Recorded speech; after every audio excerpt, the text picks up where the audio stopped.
जय हिंद फ्रेंड्स, मेरा नाम अजीत सिंह है और ये मेरा यूट्यूब चैनल है गद्दा की खरी खरी।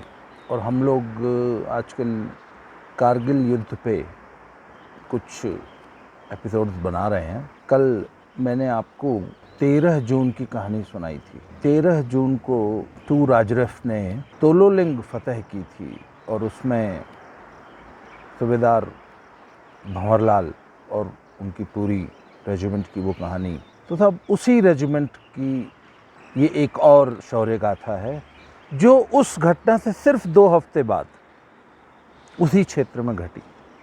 मतलब आप ये देख लीजिए ना कि 13 जून को जिन लोगों ने अपने 23 साथियों की डेड बॉडीज उठाई, वो लोग जिनके साथ वो दिन रात रहते थे, दिन रात हंसते गाते थे, एक ही थाली में जिनके साथ खाना खाते थे, वो लोग जिनके साथ वो लड़े, साथ मरे, साथ जिए, उनकी डेड बॉडीज़ उठाई और डेड बॉडीज़ नीचे लेके आए। डेड बॉडीज़ उनके घरों को भेज दी गई और उन लोगों को अपने साथियों के लिए रोने तक का समय नहीं मिला। तो ये 13 जून के ठीक 2 हफ्ते बाद 27 जून की घटना है।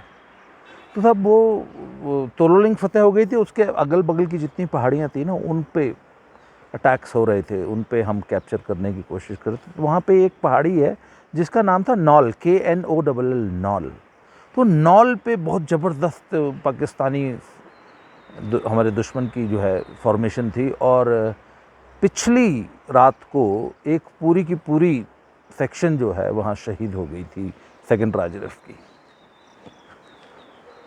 तो तब once again colonel MB Ravindranath, commanding officer 2 Raj Rif, उन्होंने कहा कि भाई कल हमारे 6 जवान जो है नौल पे शहीद हुए हैं और अभी तक उनकी डेड बॉडीज़ भी हम रिट्रीव नहीं कर पाए हैं।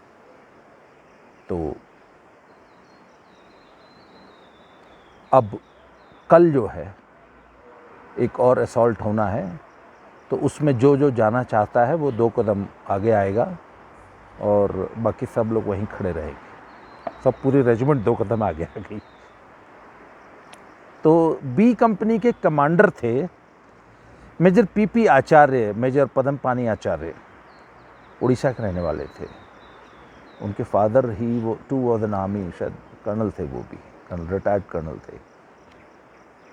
तो major PP Acharya was the company commander of B company. तो पिछला जो असॉल्ट किया था वो A कंपनी ने किया था। उन्होंने कहा सर कल A कंपनी ने किया था, आज B कंपनी असॉल्ट करेगी।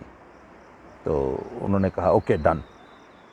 तो साहब हुआ क्या कि अब कर्नल साहब ने, CO साहब ने कहा कि ओके आचार्य आप अपनी टीम बनाओ। तो साहब आचार्य ने, मेजर आचार्य ने अपनी टीम में 6 लोगों की उन्होंने अपनी एक टुकड़ी बनाई जिसमें वो खुद थे। एक थे कैप्टन विजयन थापर, उनकी भी बड़ी ज़बरदस्त शौर्य गाथा है साहब इस युद्ध में। एक थे कैप्टन कैंगरूज जो थे वो नागालैंड के रहने वाले थे। Captain Vijayant Thapar was only 24 years old, 24 साल की उम्र उनकी उम्र थी। Captain Kenguruse was only 25 years old. उनके साथ एक था lance naik Tilakraj, he again was 24 years old. तो सब जब उन्होंने वो टीम बनाई ना 6 लोगों की, तो वो एक सिपाही था, सिपाही जगमाल सिंह, वो अर्दली था कैप्टन विजयन थापर का। तो वो रात को मेजर साहब के टेंट में गया और ये सारी कहानी ना रिकॉर्डेड है, इट इज़ मतलब इन पब्लिक डोमेन। मैंने भी इस तरह इंटरनेट से पढ़ के ही, लोगों से बातें करके, पुराने फौजियों से सुन के ही ये सारी कहानियाँ जुटाई हैं और मैं इस पे पिछले 10-15 सालों से लिखता आ रहा हूँ। तो वो बताया गया कि जो सिपाही जगमाल सिंह था, ही वेंट टू मेजर आचार्य और उसने कहा कि सर अगर कैप्टन थापर जा रहे हैं तो मैं भी साथ में जाऊंगा, मेरे साहब जाएंगे तो मैं भी जाऊंगा। तो उन्होंने कहा अच्छा चल तू भी चल। तो सब ये 6 लोगों की एक टुकड़ी जो थी उसने अगले दिन जो है मार्च करना था।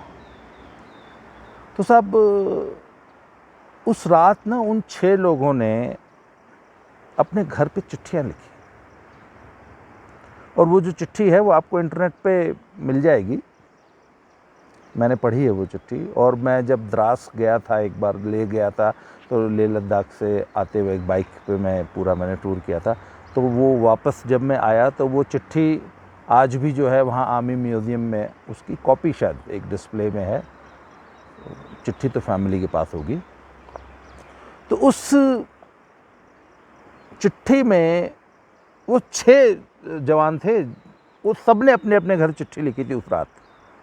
तो वो चिट्ठी साहब जब पब्लिक डोमेन में आई, और जो मेजर आचार्य ने जो लिखी थी, उसमें उन्होंने साहब ये गीता का जो श्लोक है ना, हतो वा प्राप्यासि स्वर्गम जीत्वा वा भोक्षे महीम, अगर हताहत हो गए, अगर वीर गति को प्राप्त हो गए तो स्वर्ग का राज भोगोगे, और अगर विजयी हो गए तो इस पृथ्वी का राज भोगोगे। मतलब स्वर्ग जाओगे तो स्वर्ग का राज भोगोगे, अगर विजयी होगे तो इस पृथ्वी का राज भोगोगे। तो उन्होंने साहब गीता का ये श्लोक जो है अपने उस चिट्ठी में कोट किया था। तो वो कहते हैं, तस्मात् उत्तिष्ठत कौन्तेय युद्धाय कृत निश्चय। इसलिए हे कौन्तेय, उठा गांडीव और दृढ़ निश्चय करके युद्ध कर। तो साहब ये श्लोक उन्होंने अपने पिताजी को लिखा था, और जिस वक्त वो उस युद्ध में जा रहे थे उनकी वाइफ प्रेग्नेंट थी। उनका नाम चारू आचार्य। इसी तरह था वो कैप्टन विजय थापर का भी चिट्ठी है, वो भी आपको मिल जाएगी, आप इंटरनेट पे ढूंढिएगा। तो मुझे यार एक बात नहीं समझ आती कि हम लोग ना, जैसे हम लोग कभी एडवेंचर स्पोर्ट्स में जाते हैं तो हम लोग को पेरेंट्स बोलते हैं, बच्चों को बोलते हैं कि मत जाओ, रिस्क है ना, रिस्क होता है ना। और रिस्क की प्रोबेबिलिटी क्या होती है कि लाखों लोग जाते हैं ऐसे एडवेंचर स्पोर्ट्स में या खतरों से खेलते हैं, लाखों करोड़ लोग, उसमें एक आध कोई मर जाता है ना।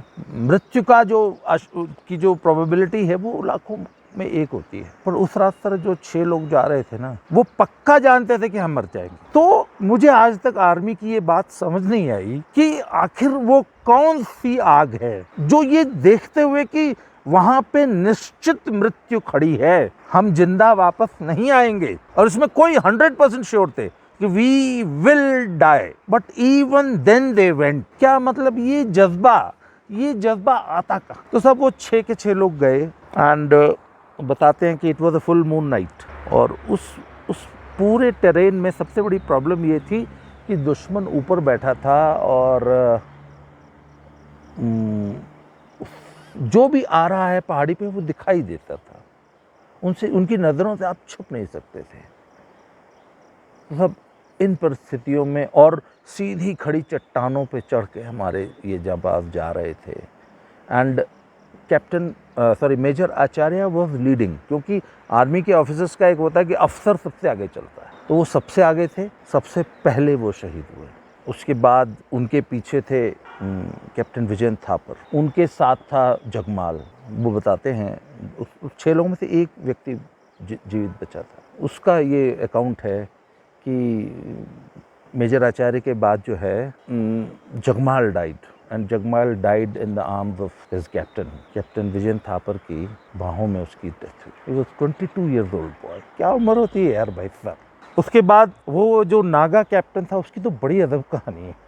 He was from Nagaland. Nagaland में कहा जाता है कि नागाज हेट इंडियन आर्मी, ऐसा कहा जाता है। But he was a graduate. उसने ग्रेजुएशन, कैप्टन कैंगरूज नाम था उनका। He was only 5 foot 2 inches and 52 kgs weight था उस आदमी का। और उसके बारे में ये कहा जाता है कि he was such a fierce fighter. 5 foot 2 inch कितनी छोटी सी हाइट होती है, 52 किलो का लड़का एट द एज ऑफ 24।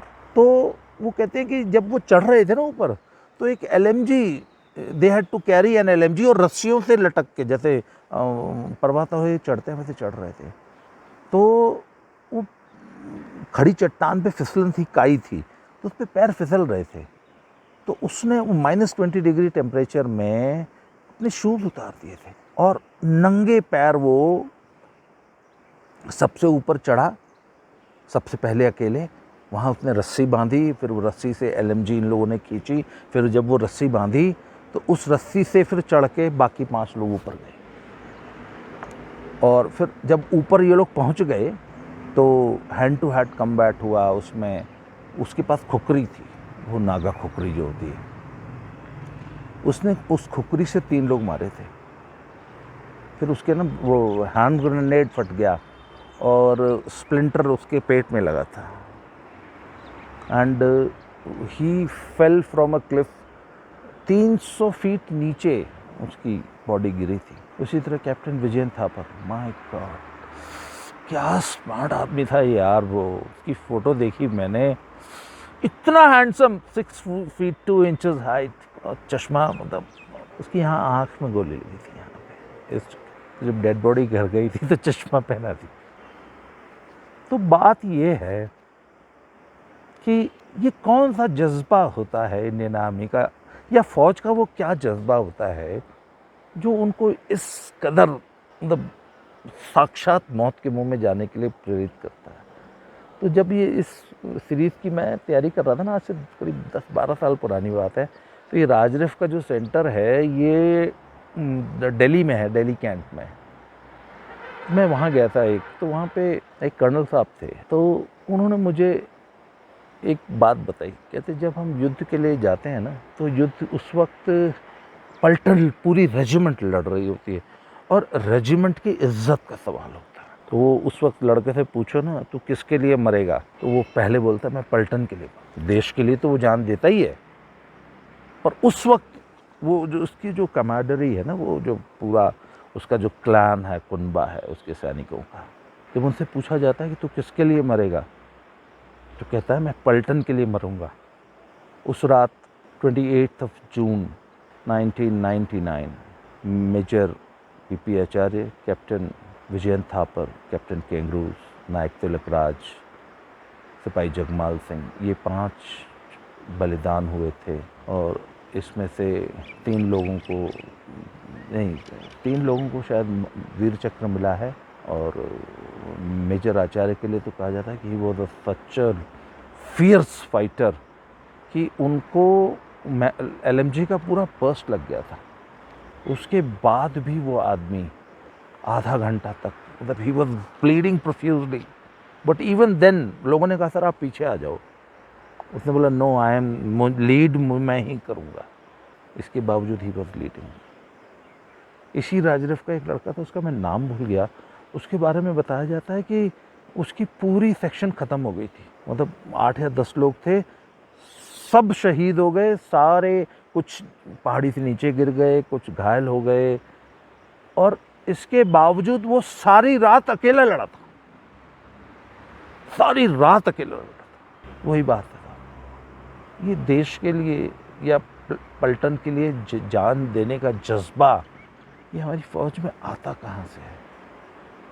और बात यह है कि ये जो जज्बा हम अपनी आर्मी में, हमारी आर्मी अपने जवानों में, अपने सैनिकों में पैदा कर देती है, क्या हम देश के अन्य लोगों में, हम अपने अन्य युवाओं में, हम अपने देश के नेताओं में, हम अपने देश के ये जो हमारी अफसरशाही है, इन लोगों में राष्ट्र के प्रति वो जज्बा क्यों नहीं क्रिएट कर पा रहे हैं? आपको नहीं लगता कि कुछ ऐसी ट्रेनिंग होनी चाहिए कि आखिर एक जज्बा यदि फ़ौज में पैदा किया जा सकता तो हम सिविलियंस में क्यों नहीं किया जा सकता? ये कारगिल की शौर्य गाथा ऐसे ही चलती रहेगी। मैं थोड़ा सा सुनाते सुनाते इमोशनल हो जाता हूँ। विषय ही ऐसा है, यू कांट हेल्प। बहुत जल्दी अगले एपिसोड में फिर मिलते हैं। Thank you very much.